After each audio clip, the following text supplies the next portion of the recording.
Alrighty, looks like it's time to start. So, I'm going to take this in two parts. Basically, one part is just to, since maybe not everybody is familiar with web components, I want to talk about them from the technical side of what are web components, what are you getting there, how do you use them, can you use them, etc., etc. Then I'm going to give you the vision version of things, which is me espousing why I think you really care about this. So let's go over the first portion of this. What are the web components? Web components basically has four parts to it. There's HTML imports, which is a very simple thing. It simply said, I can put an import here in my HTML, and then I can have that pull in another HTML file, which contains more HTML, scripts, all the stuff that you would find in a regular HTML file, references to pictures, etc. That's it. The second thing that web components offered you was templates. Now, this doesn't mean templates like you're probably used to if you've ever used handlebars or if you've ever used the even the string template literals that are built into JavaScript these days. It's not that kind of template where you're inserting things into a template to make it. This is simply a way that you can take a chunk of HTML and stick it into your HTML and have it not render. So it'll be a little block that's segregated off. It won't render, but then you can quickly, by ID, pick it up and use it in the rest of your JavaScript code so that you can stamp it a bunch of times or do whatever you need to do with it. That's it. So both of those are obviously pretty basic stuff. The meat and potatoes of web components are two parts. There's one's called the shadow DOM, and the other part is called custom elements.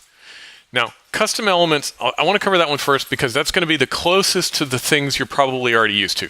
If you already used React, if you've already used AngularJS, you're used to the idea that I'm going to be able to create new components, new elements in my HTML, and maybe they're called my-search. And I can type into a browser. Let me create a new file here. My-search. And I'm going to then potentially have my-search be a new element that has not only a look and feel, but a behavior associated with it as well. It's got some HTML that renders, maybe it's got some CSS associated with it, but it's also got some JavaScript that makes it actually do something. That's what custom elements are.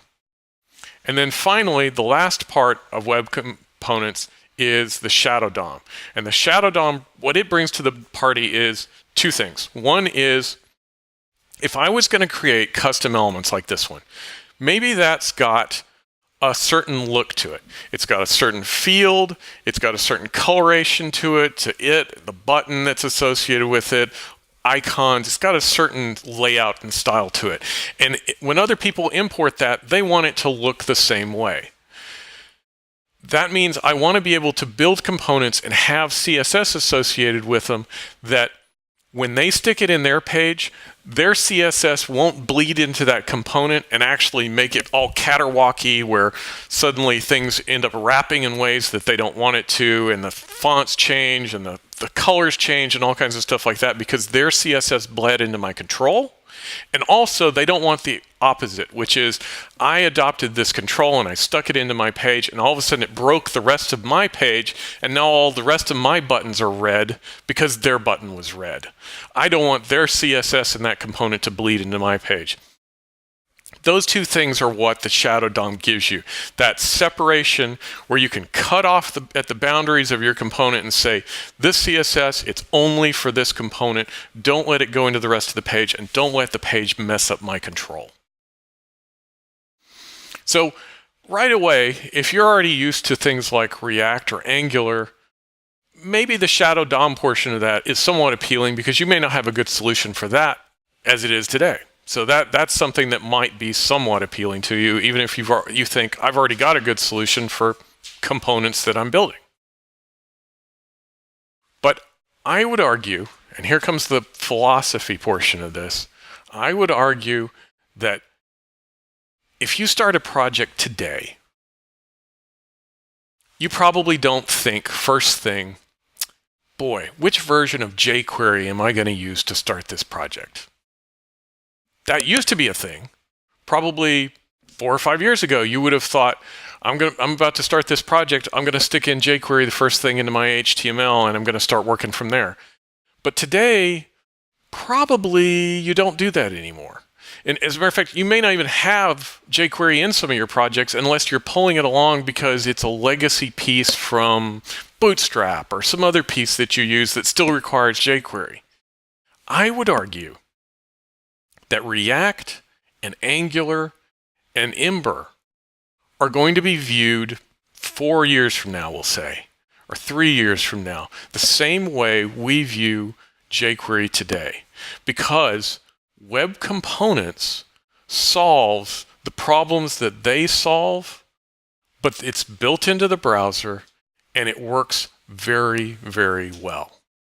If I know that everybody's phone comes with browsers, and it does today, that support web components, because both iOS, the Safari that's on here, and Chrome, which is on most of your Android phones, if they both have good support for web components and custom elements, and they do today, why do I want to ship down some big library to get custom elements when it's already built into the browser? And as a matter of fact, it's built into the browser in here in C++, built in, so it's faster than some JavaScript implementation of the same idea that you get from some other library.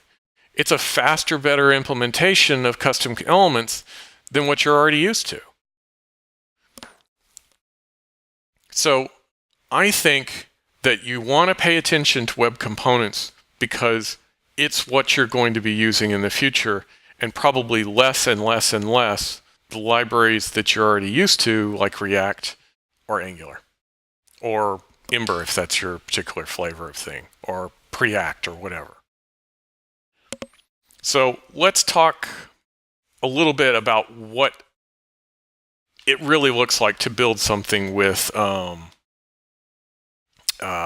web components, specifically the custom element stuff, and what you can do with it.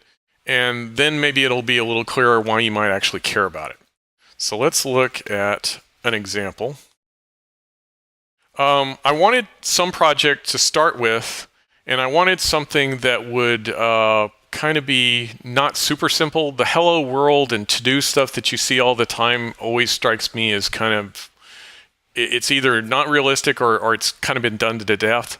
So in this particular case, what I did was I picked a library. It's a third-party library called Piety. It rhymes with deity. I don't know why.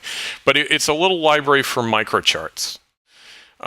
Basically, it's an easy way for you to write. Why is this rendering so weird? It's a way for you to type something like this and get out a graph like this in a nice small scale. So you can embed it in the middle of your text, or you can stick it in a table or whatever. And I wanted to build something like this because this version of it requires jQuery, which a lot of people don't even include in their projects anymore. And it didn't use d3.js or anything else like that to build the SVG that it outputs. Instead, it just hand wrote it all. And I thought, well, that would be a fun thing to see if I could reproduce these things as custom elements. So that's what I did. I sat down and I did two versions of it. I wrote one version is written in straight up just JavaScript. And then there's another version of it where I wrote it in web components and I used Polymer to help me do it, because I thought it would give me a good feel for how much Polymer brought to the party in terms of making it easier to build web components. So let's look at the code for that for just a second. Actually, let's look at all the parts of the code for that for just a second here. All right, so here's the actual HTML that corresponds to the page you're looking at over here. Let me pull this over here. So for example, for these pie charts you see right here, they're simply, I wish I knew why it was rendering the way it is. Okay. It's simply an element called WCPie, and then I'm putting in the values inside of the element. and then that renders the pie charts you see over here, like these. And then same for some donut charts, and the line charts, I don't actually have this component working yet. I didn't bother with that. I kind of stopped before I got to that. And then finally, some bar charts you see down here. And then here are some examples down here where I'm passing in additional parameters, and I'm overriding various defaults, if you will, to change the fill color or the inner radius or the outer radius or whatever to get bigger, smaller versions of these things. Fair enough? So what would it take to actually implement that using plain old, help me.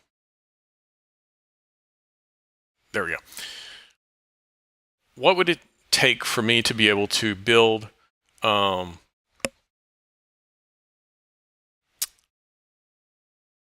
am I looking at here? All right, so these are the components that I've built using just straight up web components. Everything has to be a class, and we'll talk about that in a minute because that's relevant for any of you that still have to support IE 11, because you know that your JavaScript doesn't support that.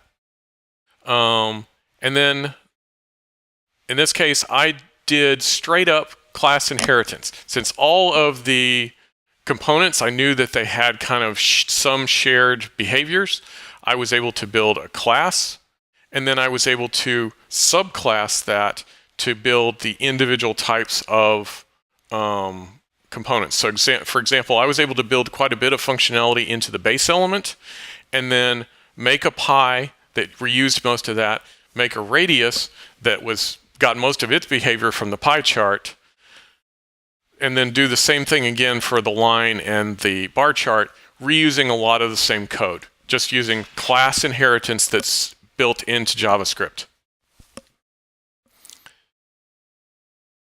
I don't know how easy that sort of thing is to do with React. I'm not a big React developer, but over in the AngularJS world, it's not so easy necessarily to do that kind of class inheritance and just say, this component is just like that component with a little bit of extra stuff added to it. But in this case, it was very easy. If you're actually looking at what Web Components Custom Elements provides, it pretty much just provides you with something that tells you whenever the DOM's attributes have changed. So if you look in the DOM and you see something like, from our example here, where we see this fill equals, and it's got some value here, this is the kind of thing that comes in via that attribute change thing. If that value was to actually be changed, I would get a notification event in my component so that then I could react to that value having changed there. And of course, because it's based on a class, I could have getters and setters on the class. That property that backs behind that, that property that sits behind that, I'll also get notified if it gets changed that way too. If somebody just goes straight to the component and changes the value on it, that's another way I would notice that the value had changed. So I get some notification that my attributes and properties have changed. And then another thing it tells me is when the component gets connected into the page. In this case, all I did was when the component gets connected to the page, I go and I reach inside it and grab out the inner text, which is the numbers that you saw inside of my element, like 1/7, which represented 1/7 for my pie chart. I just reached in and grabbed those and said, those are my starting data for the pie. Everything else here is pretty much getters or setters for the various properties of my component. Things like the fill, the delimiter, the width, the height. These are all just properties that have to do with the particular component I'm building, a graph. Whenever any of them changes, I automatically detect that and I say, I'm going to re-render there's no actual render in the base class. There's a different rendering in the pie chart. There's a different rendering in the line or the bar chart. So that's actually only appears down in the subclasses. And then after that, once this shell was built out, most of the rest of this is simply for example, here's the pie element. Most of the rest of this is nothing more than the actual rendering code of making, based on the parameters that have been passed into this graph, making the D3 code. So this is the actual implementation code of that pie chart. The fact that your components only have a handful of connections to you. Tell me about when attributes have changed. Tell me about when our properties have changed. Tell me when I got connected to the page. That's pretty much it. I've got a constructor on the class just because it's regular class. Everything else is left to me. At first, you might look at that and say, man, that's kind of dull, John. That doesn't help me that much at all. But you got to look past that, because what this is real beauty. Let's say you're a fan of Node.js. Now, and I know not everybody is, but I happen to be a big fan of Node.js, and I think a lot of people are. But Node.js in its basic form is like unflavored gelatin. It's not sweet. It has no flavor. It's more of a texture than anything else. It's not even Jell-O. Jell-O adds that sweetness and adds a flavor to it. And in the case of Jell-O, and Node, that extra is all of the Node packages that add all of the middleware that make Node so powerful. All that extra stuff that gives it some taste. This is just like that, because it doesn't say web components have to look like Angular. It doesn't say web components have to look like React. It says, I'm going to give you the framework, and I'm going to let you plug in something to make it look like what you like it to taste like. And Polymer is a solution for that. In fact, it's a pretty good one, and you're going to see the Polymer version of this component here in a minute, but it's not the only choice. It's just a choice. There are other plugins like Xtag, Slim.js, Skate.js, and those are just the ones that are popular and becoming popular today.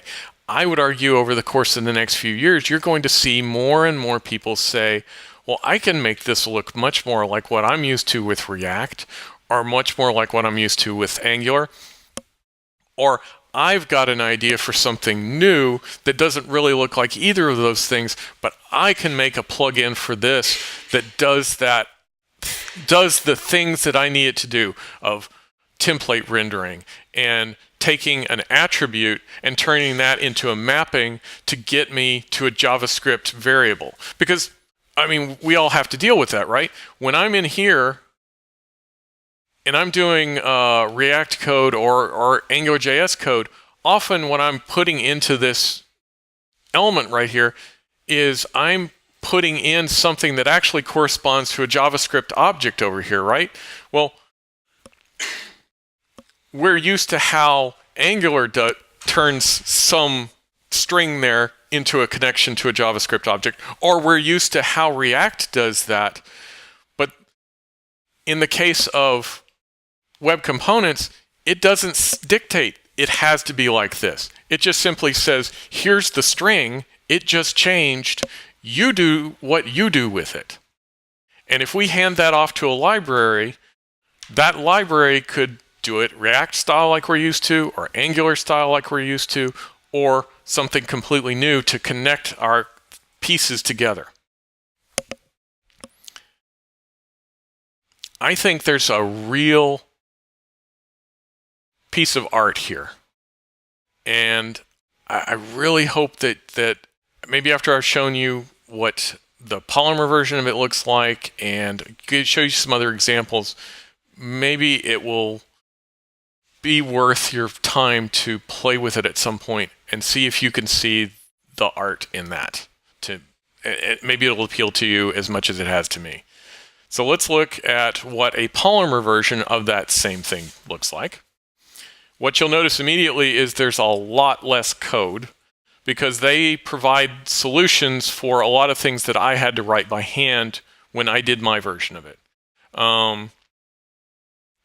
Whenever you do your Polymer version of things, you're simply inheriting from Polymer element.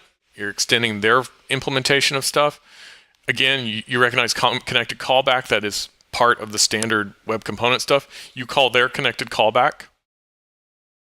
And then you have in your individual ones, there's a properties array that you pass back. And this says, here are all of the attributes that I want on my object.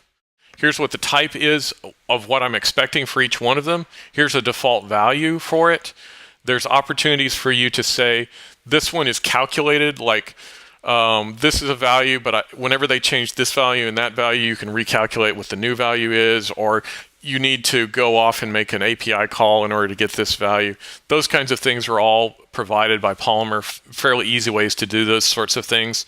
And then they provide things like observers to say, whenever certain ones change, go ahead and call this function here and pass all of those parameters to it so that you can easily wire up some observers for whenever certain combinations of your attributes change. They make some pretty basic stuff that you would otherwise have to code up yourself. Honestly, fairly easy. The rendering code is largely identical to what it was over in the other version. And as you can see, the code, let's look at this example here, if I can find it again. This version, the raw version of it, was 424 lines. The Polymer version of the same set of components, not half, but pretty far down. Actually, if you took out all the comments and whatnot, it would probably come down to close to half.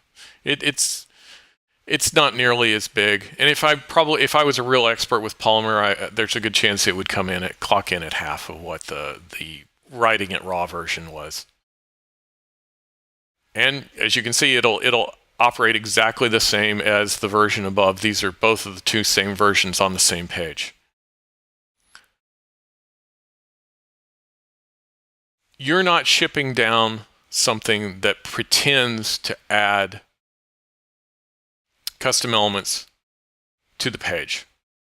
It's already built into your browser. It's already built into several browsers. Several other browsers are going to be getting it in the future. There's a good chart here on the webcomponents.org page showing that Chrome and Opera, which share the same engine, so not surprisingly, they're fully implemented on both of these two things. Safari is basically in the same boat, which is good because it's really important that these are supported across all these different pieces, because this is also, like I said, what we're using on tablets and phones. So it means that you get good performance today, even if you build web components and you ship them down to somebody's phone. If you're on Firefox, they are actively developing some of the pieces that are not there right now. But that doesn't mean that you can't ship something today, because they have a good polyfill that you ship down called CowtownJS, which will fill in the this ability on both Firefox and Edge so that you can go ahead and do the development today. And that same polyfill also works for IE 11 as well. Now, I mentioned earlier that we're using classes in all of our JavaScript code. And of course, IE 11 doesn't have that. It's only got ES5, doesn't have classes. It's not a thing.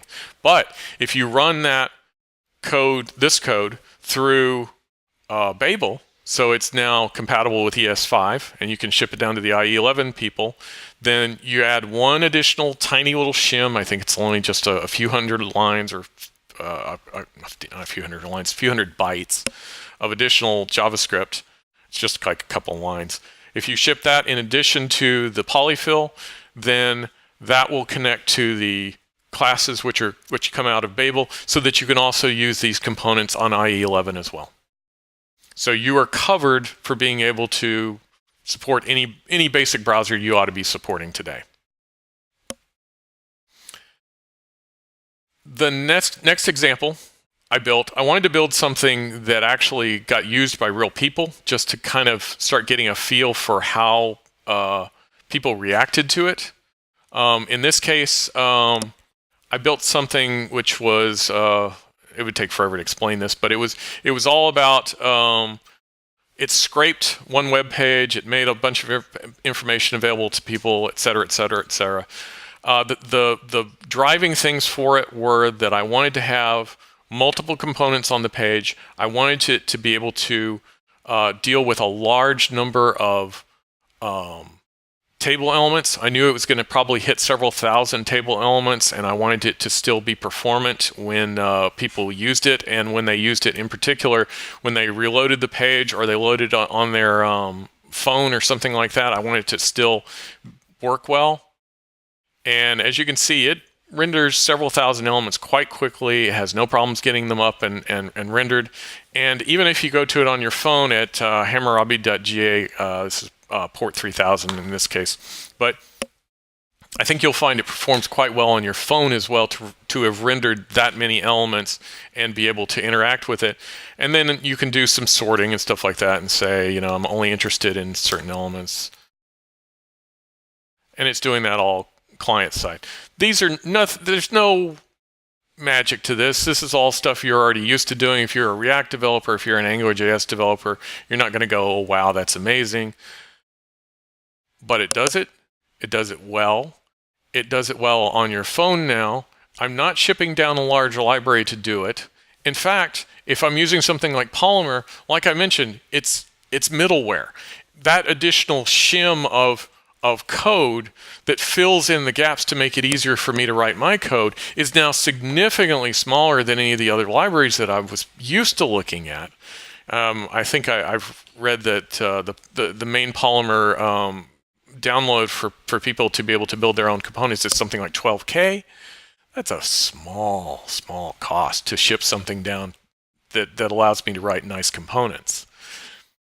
It's small enough that if I go over to a catalog like webcomponents.org and I say, oh, I need a skeleton carousel, or I need some other component from this large component library that they're trying to build out here of several hundred components, and I notice, oh, I love that component, it's just what I need, but darn it, they didn't use Polymer.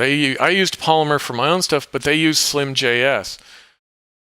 Do I care necessarily? If I like the component well enough, there's a good chance I'm going to be willing to take that component and stick it on my page and say, you know what, I bet the cost for SlimJS is probably not very different from what I'm paying for Polymer today. It might be an extra 10K or 12K or whatever. If the component's good enough, I'll pay that. Think about the last time you on your React page said, oh yeah, I'll just, that AngularJS thing I like, I'll just go ahead and stick AngularJS page onto my page in addition to my React, just so I can get that component. I doubt that any of us have done that. Maybe somebody can raise their hand and say, yeah, we did that. We stuck some AngularJS stuff on the page just because we liked it when the rest of our page was React, or vice versa. The AngularJS guys are suddenly embedding React components into their own apps. I haven't seen anybody doing that.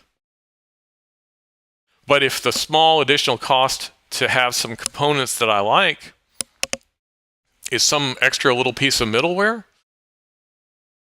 I could add all 4 major libraries today. I could add SlimJS, PolymerJS probably, and through all the different ones that I need. If I need them for different components, and I probably paid less than for this image that's stuck down here at the bottom of the page in some icon for a social networking site that I support. I may have paid $50K for that icon down there. I think there's some real grace here. There's a lot of nifty stuff going on, and it's worth looking at.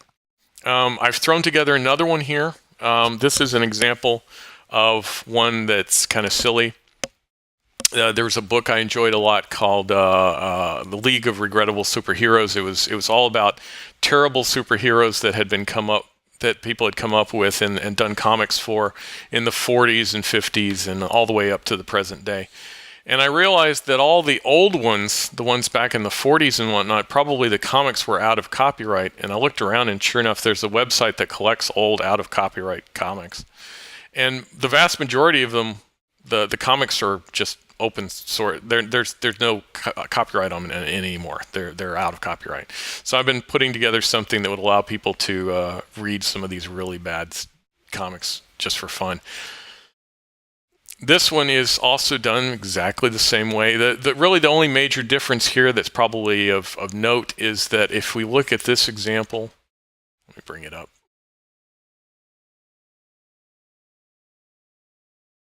If you look at how Polymer does things, it tends to kind of view everything. What's the old joke about it? If all you have is a hammer, everything's a nail. Polymer and probably a lot of other libraries are going to start seeing everything that they do as a component. And so when it comes to something like I want to, what am I looking at? That is crazy. I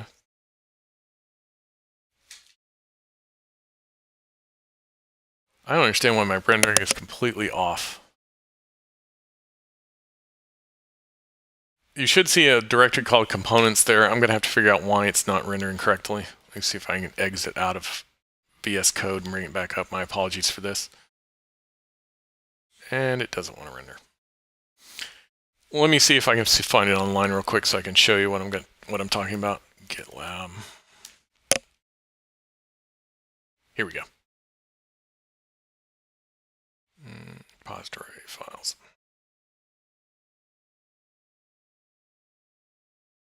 Oh, I know what the problem is. There we go. If you look at this example, you'll see that I wanted a router. Not surprisingly, we often need routers. And so there had to be some way to have a router. And in the case of Polymer, their router looks like custom elements. So they have one component that goes and gets the current page location and makes it available as a variable, and then it has a bunch of other components, each one of which parses out different portions of that, and then there's another one that actually switches between different views based upon that. So you're like, well, that seems a little odd. Certainly it is for me as an AngularJS user. I'm used to doing all those things kind of in code. But for me, I kind of structure a JavaScript object that looks like, here's what all of my different routes are, and then it instantiates objects. That looks a little weird to me. But is it really any worse or any better than what I'm used to? It's not.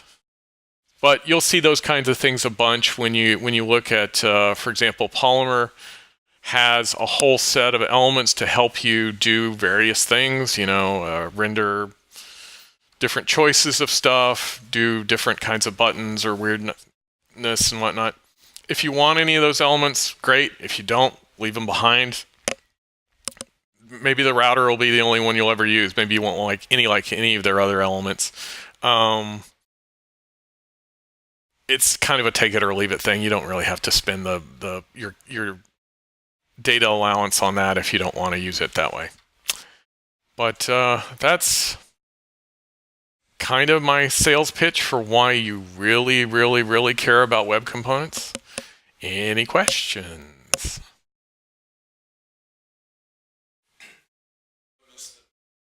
Okay.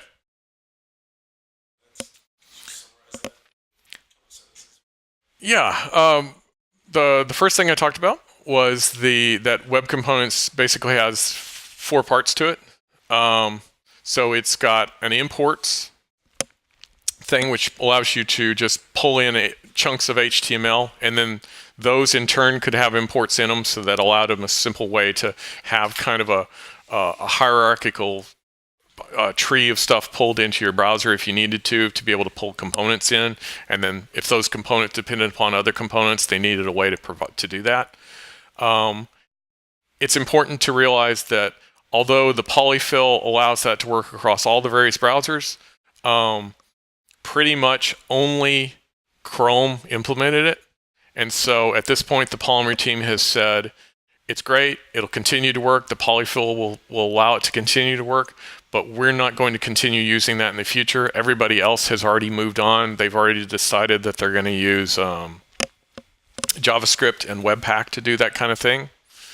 So they're just going to do that. In Polymer 3, they're just going to go that same route as everybody else. It's going to be NPM and Webpack, stuff you may already be used to. The second thing that Web Components offers is templates. Only when they talk about templates, they don't really mean templates the way you're probably used to if you're used to using things like handlebars or string template literals in JavaScript. What they just mean is, here's a chunk of HTML in a boundary. Whenever the whole page renders, that section won't render. It'll just be a blank. It'll just be a non-existent chunk on the page. But you can still reach into it with your code and say, I'm selecting that by its ID.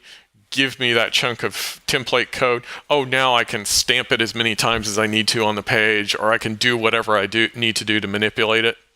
They needed some way to do that. That's supported pretty much across every browser, I want to say. I think they all have implementations of that one because it's so dirt simple. And then the big meaty ones are Shadow DOM, which I talked about, and also the custom elements. Those are the real meat and potatoes of what you get with Web Components. Let's see. Don't miss the fact that there is a huge array of elements already available here. So even if you do want something like a different router, so let's say I want a routing solution, there's a lot of choices. I mean, yeah, AppRoute is the most starred version and it's probably the most used version, but that doesn't mean that one of these 17 others isn't going to be the one that fits nicely to your needs. Or if you need some other thing, like I need a certain kind of chart thing or whatever, I can come in here and potentially grab one of these puppies and dump it on my page and get a quick and dirty solution. Maybe it's not even my final solution. Maybe it's just something to fill the need until I can come back and implement the one that I really desperately need. But it's a quick and dirty solution, and it's going to be compatible with the other tools that you're using. Let's see.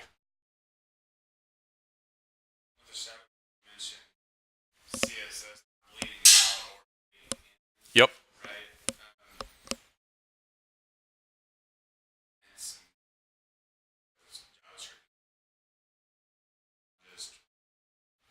Things having scope, just JavaScript not bleed out or bleed in. Well, it's not just it's Shadow DOM really only covers the JavaScript portion of it. Sorry, the CSS portion of it. My apologies. It's really only about the CSS portion of it and making sure that nothing bleeds in and nothing bleeds out. Font is one of the few exceptions to that. They want font to carry in. So if the outer page uses a certain font, unless you specify something, font will bleed in. That's intentional. But for most things like colorations and whatnot, you would like to build your components and not have them let stuff leak in or out. When it comes to JavaScript, normally when you're building components, and I know this is true for Angular, I don't know as much about React, so you'll have to forgive me if I say something stupid about React, but normally your inputs for components are all of the properties that are exposed by that element, which obviously aren't visible to you, but there's, usually you can look them up in some directory, it's some documentation, and also all the attributes that you see in the DOM. So those are your inputs. Your outputs are normally some set of events that you can fire.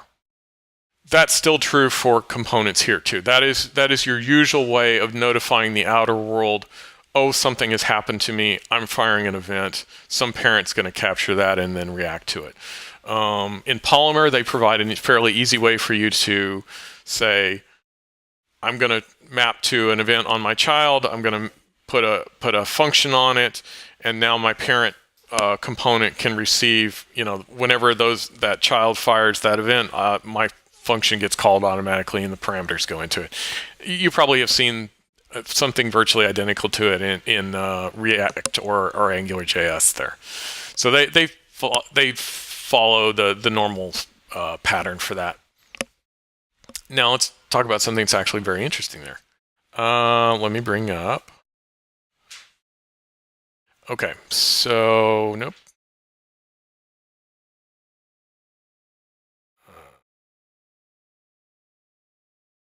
So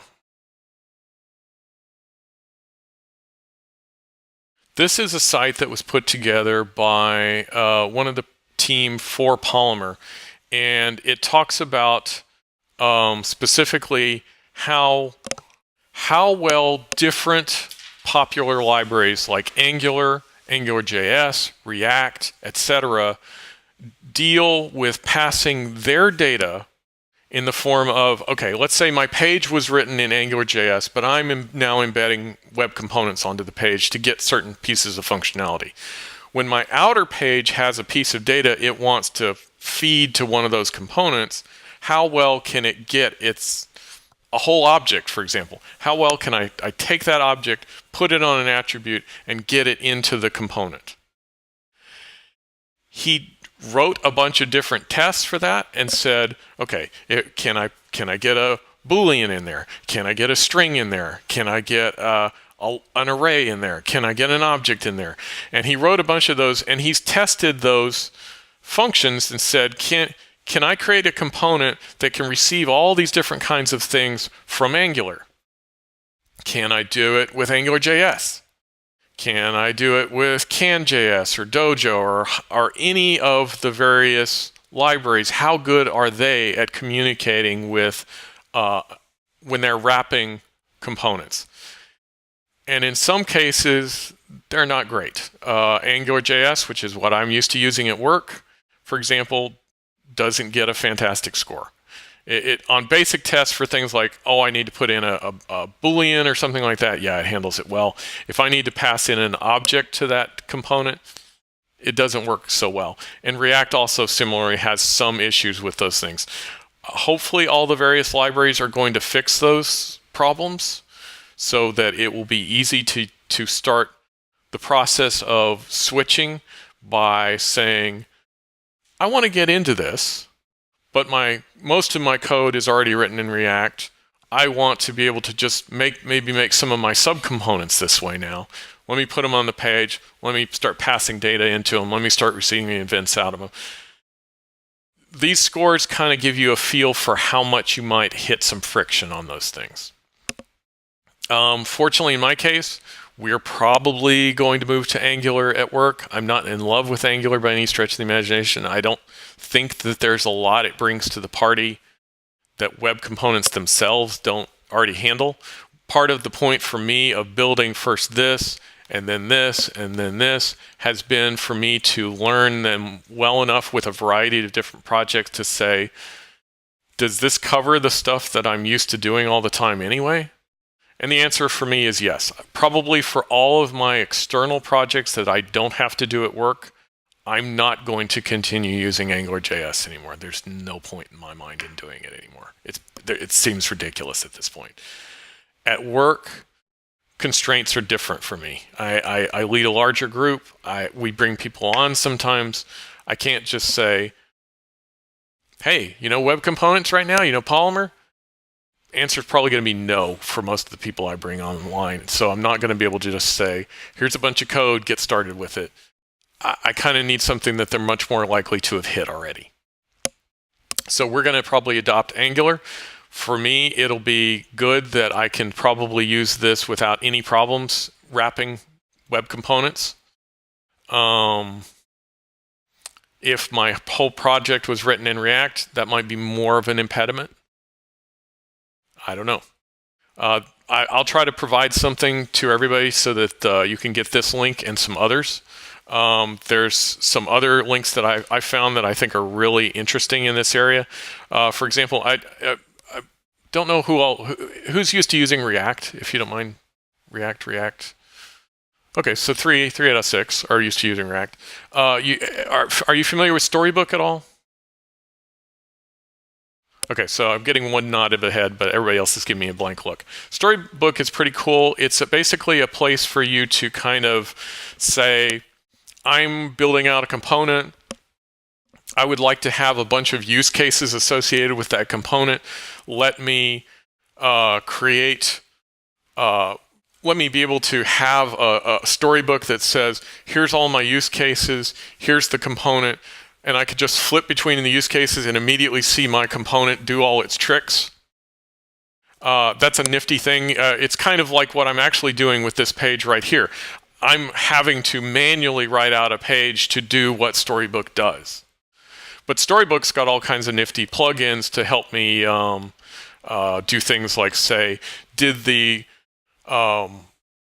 a plugin called, sorry, I'm going to say something stupid here. There's a plugin, Percy. Percy is the name of it. There's a plugin called Percy, for example, that says if the UI changed in any noticeable way, it'll take a screenshot of it, and after I've revved my component a few times, if it notices maybe that the corners on my button have changed, and I didn't want the corners on my button to change, Percy would flag that and say, hey, look, you've got some visual differences going on here from what it used to look like. It's got plugins like that in Storybook. Well, I have long envied Storybook. I don't generally envy React tools that much. I'm pretty happy with what I've got with Angular, but this is an awesome freaking tool. I want this all the time. It looks like thanks to the dedicated work of a bunch of people, we will very shortly have Storybook support for all of web components. So this particular story is all about adding Polymer support, but actually what they decided in the end when they looked at it, they were like, why make it Polymer only? Let's just make it web components in general so that it'll work with components written with any of the, either straight up just web components or ones with Skate or whatever. And this one is still open, but it's very close to getting pulled in. They've been whittling away on the problems with it. In fact, it looks like Rob Dodson of the Google Polymer project just commented on it 8 hours ago. So clearly this is pretty close to being available. I think that's a really neat tool with a lot of cool plugins and a lot of functionality that would be something I would use probably on a daily basis as I've built components. Let's see, what else can I talk about? I've just got some various links to various things about, how to build components, examples for various things, and that's about it for me. Any more questions? Just building components, like some frameworks do has to do with performance positions. I don't think you have to. For example, an awesome example of that is if you look at one of React's powers is that React is built around the idea of a virtual DOM. My JavaScript is not manipulating the actual DOM of the page directly. It's manipulating a virtual DOM, and then a piece of code inside React eventually comes along and says, my virtual DOM looks like this, my actual DOM looks like that. I'm going to make a minimal set of changes to this to match what the virtual DOM looks like. And so it's highly efficient. And people have always talked about how fast React can be because of that. And it was certainly faster than AngularJS was because it didn't have that kind of technology. There is no concept of rendering built into web components. I mean, they don't dictate how those things have to happen. So when it comes to that kind of functionality, you're going to get it either because you add it yourself or because you pull in a library that offers it to you. Polymer does some of those things now, and that's why I was very impressed with how well it performed when I did Hammurabi. I was very pleased to see how well it performed at doing several thousand elements, something that I can tell you the old AngularJS would have died on that. But maybe it's not as fast as the virtual DOM stuff that React does. That's okay. Even if Polymer started to drag down and be slow for me, I could consider some of the other alternatives. I believe it's Slim.js. I may be telling you totally wrong, but at least one of the various other plugins for use with web components had things like several different rendering libraries that could be plugged in, including one of them was simply React. You were using React as the rendering portion of that web components rendering. I could see why that could appeal in multiple ways. One, if you already knew React, it's going to be easier for you. And then, of course, the second reason is it could give you some of those performance boosts. But I think the fact that web components are completely agnostic on all those things and say, you do it, you come up with whatever solution you want, is going to allow people who are very, very intense on performance, they have very specific needs there, to be able to say, I can't use this library or this library or this library, but this one, that set of middleware, when I plug it in, that gives me what I need.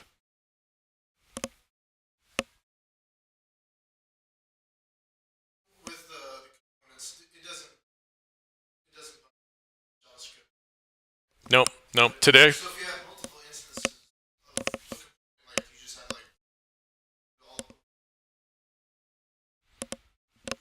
Well, no, you wouldn't have repeated code. You could have repeated templates.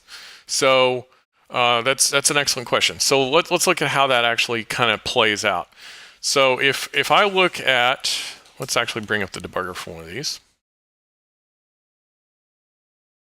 All right. So here is the PL-Pi. And what you'll notice is if you look in your Chrome browser in this case, there's actually a shadow root open in this case, although it can be closed as well, that has all of the HTML, or in this case, the SVG that drives that particular appearance of that component on the page. You're used to seeing this probably whether you have React or AngularJS, that there is some HTML that sits inside of the actual element that makes it look like a certain thing. That's still true even here. As far as JavaScript goes, though, behind this is a class, and there is only one class for all of these on the page. So, for example, all the ones that are in this section that says Web Components Native, there's a class that's being used for all of the pie charts. There's another one that's being used for all of the donut charts. There's another one for all the, there are no line charts, sorry, but all of the bar charts. So that piece of code is shared amongst all of them.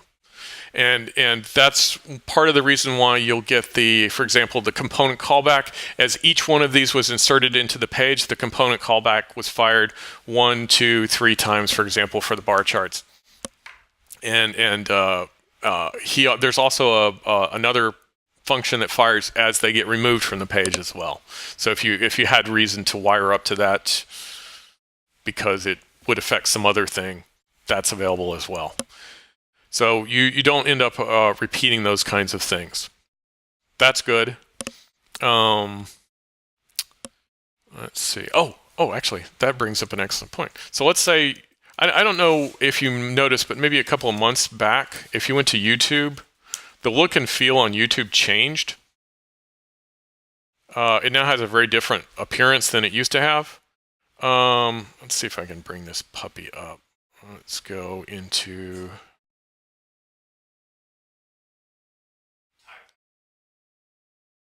Well, yes, it looks different, but what's more interesting, let's see if I can bring it up. Come on. Let me bring up something here.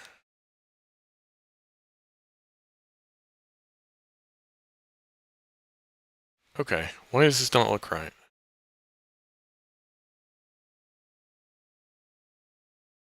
Hang on, let me log in.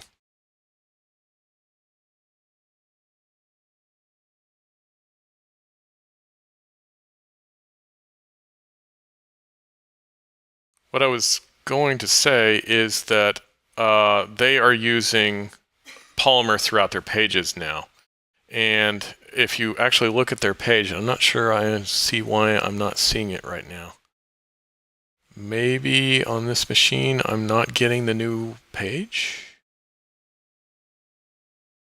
One of the things to note about it was that they had huge numbers of custom elements dropped throughout the page, and they were in fact closed elements in that you couldn't see all of the HTML and CSS that made up that particular thing. Like it would be, if you go home and look at this, for example, this whole thing right here might be a single component, and it might be called something like YouTube video preview component or something like that. It'll be YT-preview-component or something like that.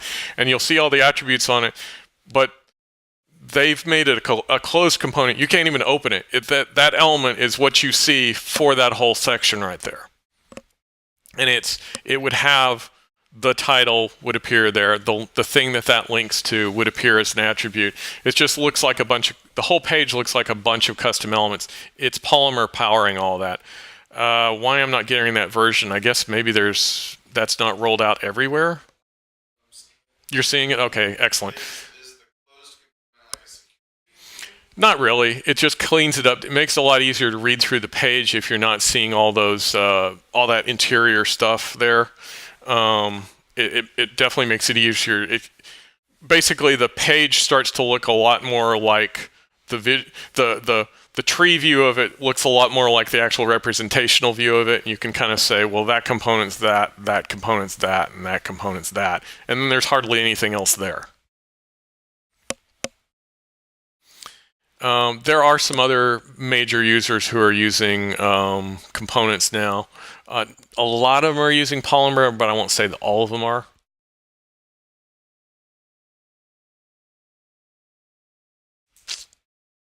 Okay.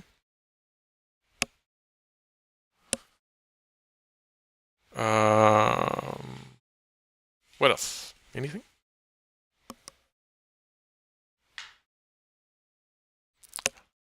All right, I've yammered for almost an hour.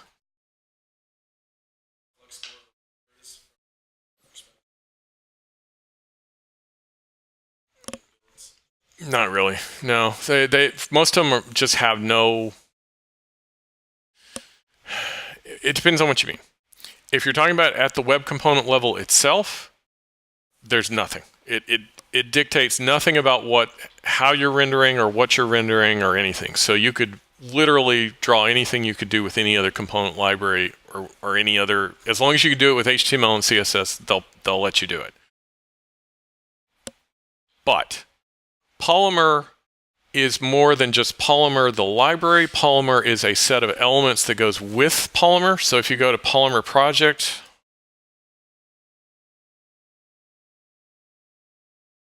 then what you'll see is that they have a whole toolbox of additional elements that they've created. You'll see them also over here at web components, like for example, let's see if I look up Polymer. They've got a bunch of libraries that they've created. Let's see. Most of theirs are stuff like, let's see if I can find a collection. Iron. Okay, here's a perfect example. So they've got all these different collections that they've come up with. Layout elements, data elements, behaviors, all kinds of different things. These definitely have a feel to them. So, but these are specific components. If you do not like the particular component they've got for a slider, just don't use that component. You don't pay for it and then not use it. If you never include the library, you're not going to pay for it anything. It's just purely that is a component. Because I feel like a couple of years back, probably maybe it's been as many as 3 years since the original version of Polymer shipped. At that point, I think that they felt like they had to kind of seed the clouds with a set of components just to say, look, here's an example of what you could build. And also, here's something that will get you started on building other stuff. And also, it helped us build out the library by having to build all these different things because we very quickly realized, oh, we forgot to put a door on the house. Today, I think there's probably a lot less reason for a lot of these because there's so many other components from other people who've done, in some cases, really, really nice stuff. A lot of their stuff is very material design looky, which, you either like it or you don't. I like it okay, but I know some people don't care for that.